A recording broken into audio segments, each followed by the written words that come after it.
All right, the key to a good movie is usually five major things. There's five major things I believe what makes a good movie. A, you have to have good characters. If you don't have good characters, whatever happens to them, you don't care about. Good direction, good storyline. That's pretty key because it has to be a compelling story. You could have a good direction all day, but the story is boring. The story is generic. Doesn't matter. Good acting, which is a big part of it, because I mean,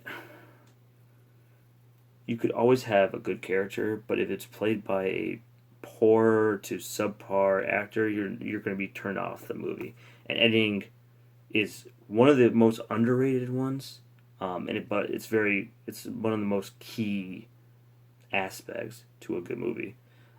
You see movies like Suicide Squad, Zack Snyder. You see movies like this that had a recently decently good plot. It was going down the right direction, and he decided, hey, let's kind of edit it this way so it makes it look good. Biggest one, Suicide Squad. Um, so those are my keys to success. About at least the story aspect, you should probably nail down if you're going to make a great movie, the three major ones that are key. And if you have bad in any department of these, you'll be pretty much doomed from the start. That is characters, plot, and editing. Those three, especially editing, like I was saying, the plot has to be compelling. The plot has to be interesting enough where I'm gonna sit down for 2 hours and I'm gonna really enjoy it, right? And characters are one of the most important as well. Like I said, characters get you emotionally attached to them. A good character does at least, and a good character at least makes you engaged in the story. You can have a bad story like Suicide Squad, but everybody pulls out of that. They pull out the good characters in the film. I mean, there's not a lot of them. There's about two or three, but that's the only thing they talk about. Oh, this character's good. This character's good. Same thing with Batman versus Superman. The major problems with it weren't the characters. The characters were actually good. Batman was fantastic. Ben Affleck played him perfectly, and of course, that's what all they talk about why Batman versus Superman is good. It's because of Batman or Superman or uh, or even Amy Adams, Lois Lane wasn't bad.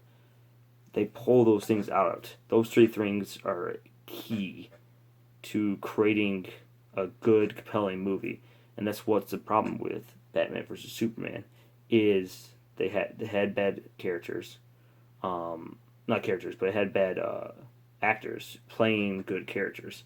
It had a bad ending choices. They decided to do some weird stuff with it. Decided not to go down one single route and just try to put everything in it that didn't really need to be there. Um, Direction was very shoddy too because some of the scenes when they were filming it, it just seemed like they weren't coherent. They didn't stick together, and that's more of a direction style. Zack Snyder loves to do very complex, not storylines, but complex screenshots. He loves to do very like slow mo or very great cinematography, but has no substance in the movie, and that's the problem with that one. And going down the list, you could even say bad acting with um, Jesse Eisenberg as Lex Luthor just didn't fit the role.